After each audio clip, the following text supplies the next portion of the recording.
మీ business ఏదైనా మీ ఊర్లో promotion చేయాలంటే అది సుమన్ టీవీతోనే సాధ్యం. ఇప్పుడే సంప్రదించండి. మీరు చనిపోయిన మనిషిని తీసుకొచ్చి మాకు చెప్తున్నారు.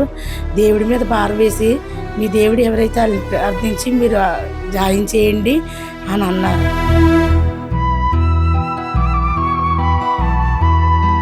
ఇంటికి తీసుకెళ్ళినా ఈయన ఎప్పుడు ఉంటాడు ఎప్పుడు చనిపోతాడు చెప్పలేం అని డాక్టర్ గారు చెప్పారండి. ఎన్ని టెన్షన్లు పెట్టుకుని నాకు 500 షుగర్ వచ్చేసిందండి.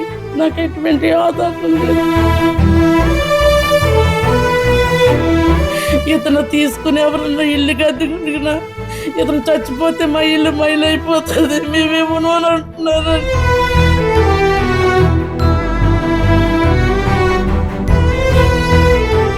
నమస్తే, వెల్కమ్ టు సుమన్ టీవీ. నిరుపేద మత్స్యకార కుటుంబం వారిది. రెక్కాడితే గాని డొక్కాడని జీవితాలు.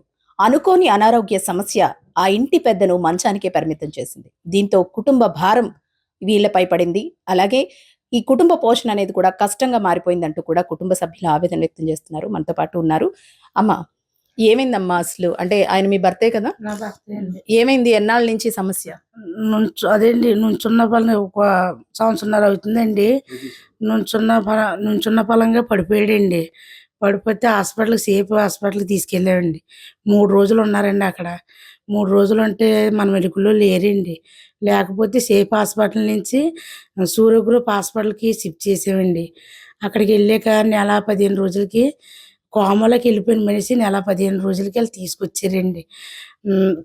ఏం జరిగింది ఆయనకి? ఆయనకి బీపీ ఎక్కువైపోయి ఇవన్నీ కూడా గడ్డలు కట్టేసేయని చెప్పారండి. అయితే ఆయనైతే బతుకుతాడని నమ్మకం లేదు. మీరు చనిపోయిన మనిషిని తీసుకొచ్చి మాకు చెప్తున్నారు. దేవుడి మీద భారం వేసి మీ దేవుడు ఎవరైతే వాళ్ళని ప్రార్థించి మీరు జాయిన్ చేయండి అని అన్నారు. అయితే మాకు వాళ్ళందరూ వచ్చి అక్కడ జాయిన్ చేశారండి. చేసిన తర్వాత డాక్టర్ గారు నెల 15 రోజులకి తెలివి వచ్చిందండి. అయితే మీరు చాలా గ్రేట్ అమ్మా, మరి ఇలాంటి కేసులు సాధారణంగా బతకరు లెగరు. అయితే తెలివి వచ్చిందని సంతోషించకండి. ఎందుకంటే ఇంటికి తీసుకెళ్ళినా ఈయన ఎప్పుడు ఉంటాడు ఎప్పుడు చనిపోతాడు చెప్పలేం అని డాక్టర్ గారు చెప్పారండి. సరేనండి, దేవుడి మీద భారం వేసి మేము బతుకుతున్నాం, మీరు చేయండి ట్రీట్మెంట్ అని మేమందరూ చెప్పామండి. చెప్పినప్పుడు ఆయన ట్రీట్మెంట్ మొదలెట్టారండి. తర్వాత దగ్గర దగ్గర 4 నెలలు అయిపోయిందండి. 4 నెలలు అయిపోయాక పైనుంచి ఐసీయూలో తీసి కింద వేసారు. వేసిన తర్వాత మళ్ళీ మనిషికి అన్నీ ఇదైపోతున్నాయని అన్నీ ఇదైపోతున్నాయి మళ్ళీ తీసుకెళ్ళి మళ్ళీ ఐసీయూలో వేసారు. మళ్ళీ ఐసీయూలో వేసిన తర్వాత మళ్ళీ కిందకి దింపారండి. దింపిన తర్వాత తీసుకెళ్ళిపోయిన అమ్మ ఇంటికి అన్నారు. తీసుకొచ్చిన తర్వాత ఆవేశం వచ్చేసి ఉక్కిరిబిక్కిరి అయిపోయి ఎలాగంటే అలాగ అయిపోయాడండి. రోజుకి కూడాని పొయ్యి మీద బియ్య పెట్టుకుంటే లోపల మనిషి ఎలా ఉంటే అలాగ అయిపోయేవాడు. ఆ కుండ వదిలేసి మనిషిని తీసుకొని మళ్ళీ వెళ్ళిపోయేవారు హాస్పిటల్కి. అలాగా 3 నెలలు పడ్డామండి. అయితే ఆయనకి పైపులు నోటి నిండాగా అన్ని పైపులు పెట్టేస్తారు. 7 నెలల దాకా భోజనం లేదండి ఆయనకి. అయితే మజ్జిగి బార్లీ ఇవే పట్టేవారమండి. మనిషి చాలా భయంకరంగా అయిపోయాడు. అయితే చాలా డబ్బు అప్పు చేసి 26 లక్షల దాకా అప్పులు చేసి పెట్టామండి. మాకు ఉండడానికి నీడ లేదండి. మేము ఎవరింట్లో ఉన్నా ఉన్నత లేదు. అయితే అక్కడ చిన్న పాకలో ఉండేవారం. ఈ ఇంటికాయన జాలితో తీసుకొచ్చి ఇందులో పెట్టుకున్నాడండి. ఇప్పుడు ఆయనకి కూడా వాళ్ళ పిల్లోడికి పెళ్లి చేశాను, ఖాళీ చేశాను అంటున్నారు. మాకు ఎటువంటి ఆధారం లేదండి. మేము ఎలా బతకాలో కూడా తెలియదు నాకు. మంచం నుంచి సంవత్సరంన్నర నుంచి ఉన్నాడండి. పోయిన జనవరి 1కి అదే హాస్పిటల్ నుంచి తీసుకొచ్చిన జనవరి 1 వెళ్ళిపోయి ఇప్పుడు జనవరి 1 వచ్చిందండి. అయితే తీసుకొచ్చిన కాడి నుంచి ఇలాగే ఇంట్లో ఉంటే ఆళ్ళు ఏమన్నా పెడితే తినడం లేకపోతే లేదన్నట్టుంది. మా అబ్బాయికి కూడా ఓ రోజు బాగుంటే ఓ రోజు బాగోదండి. కుర్రోడికి కూడా తలలో కాయ తీయించాను, కాళ్ళలో పేట్లు ఉన్నాయండి. ఇప్పుడు ఆ పిల్లోడే ఏ ఆట ఉంటే ఏటాలైతే పని ఉంటే పనిలోకి వెళ్ళి ఆ పూట తెస్తున్నాడండి. అయితే మందులు నెలకి 8,000 రూపాయలు మందులు ఆయనకి పడతాయి. ఇవన్నీ టెన్షన్లు పెట్టుకుని నాకు 500 షుగర్ వచ్చేసిందండి. నాకు ఎటువంటి ఆధారం లేదు. నాకు పుట్టింటోళ్ళు గట్టా ఎవరు లేరండి. తండ్రి తల్లి చచ్చిపోయారు. నేను ఒక్కరిదాన్ని మా అమ్మకి నాన్నకి. చేసుకున్న భర్త ఇలాగా కన్న బిడ్డడికి కూడా ఆరోగ్యం బాగాలేదు.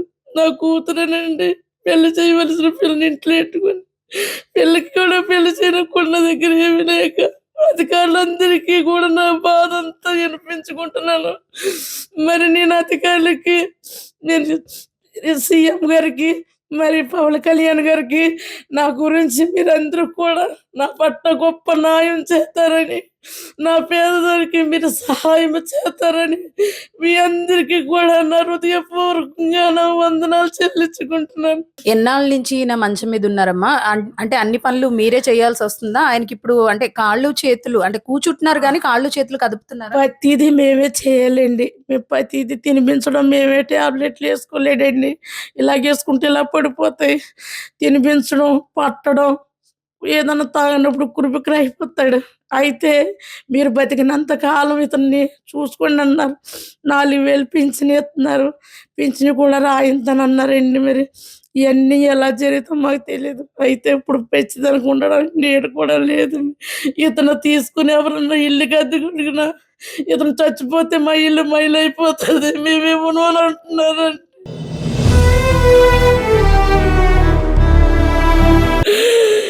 నాకు ఇల్లు కూడా లేని స్థితిలో ఉన్నాను బాబు. మీ అందరికీ నా నమస్కారాలు.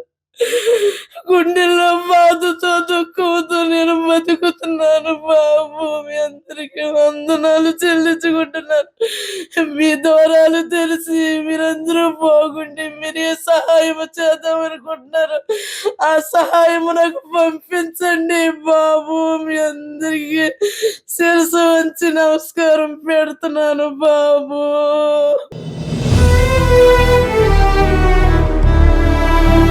చూసారు కదండి, నిరుపేద కుటుంబం.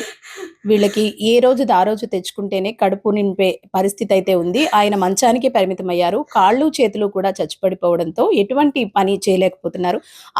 ఆయనకి కూడా సపర్యలు వీళ్ళే చేయాలి. ఫుడ్ తినిపించాలన్నా, లేదంటే బాత్రూమ్కి తీసుకువెళ్లాలన్నా అన్నీ కూడా వీళ్ళే మోసుకొని తీసుకెళ్లే పరిస్థితి ఉంది. ఒక కూతురు, ఒక కొడుకు ఉన్నారు ఈమెకి. అయితే కొడుకు కూడా తనకి అనారోగ్య సమస్యలతో సతమతం అవుతున్నాడు. తనకి తల్లో కాయ రావడంతో చదువు మానేసి ఇంటి వద్దే ఉంటున్నాడు. అలాగే కుటుంబ పోషణ భారం కావడంతో ఈ కుటుంబాన్ని నడిపేందుకు తాను పనికి వెళుతున్నాడు. ఈ నేపథ్యంలోనే అబ్బాయికి యాక్సిడెంట్ అవ్వడం, కాళ్ళలో ప్లేట్లు వేయడం కూడా జరిగింది. సో చూసారు కదండి, వీళ్ళకైతే ప్రస్తుతం దుర్భర జీవితాన్ని గడుపుతున్నారు. ఎవరూ కూడా ఇల్లిచ్చే పరిస్థితి కూడా లేదు. ప్రస్తుతం అద్దెంట్లో ఉంటున్నారు. ఇది కూడా ఖాళీ చేసే పరిస్థితి అయితే వచ్చింది. బయట వాళ్ళు ఎవరూ కూడా ఆయన పరిస్థితి చూసి కనీసం ఇల్లు అద్దెకిచ్చేందుకు కూడా సుముఖత వ్యక్తం చేయట్లేదంటూ కూడా వీళ్ళందరూ ఆవేదన వ్యక్తం చేస్తున్నారు.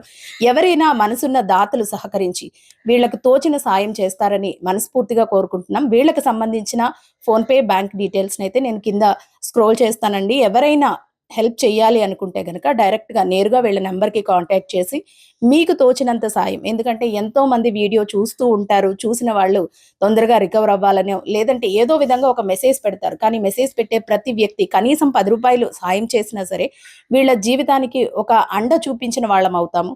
సో ఎవరైనా సరే వీళ్ళకి సాయం చేయాలనుకుంటే కనుక కింద స్క్రోల్ అవుతున్న నెంబర్కి డైరెక్ట్గా కాంటాక్ట్ చేసి మీ సహాయాన్ని అందించవచ్చు. కెమెరా పర్సన్ శ్రీధర్తో అనుశ్రీ, సుమన్ టీవీ.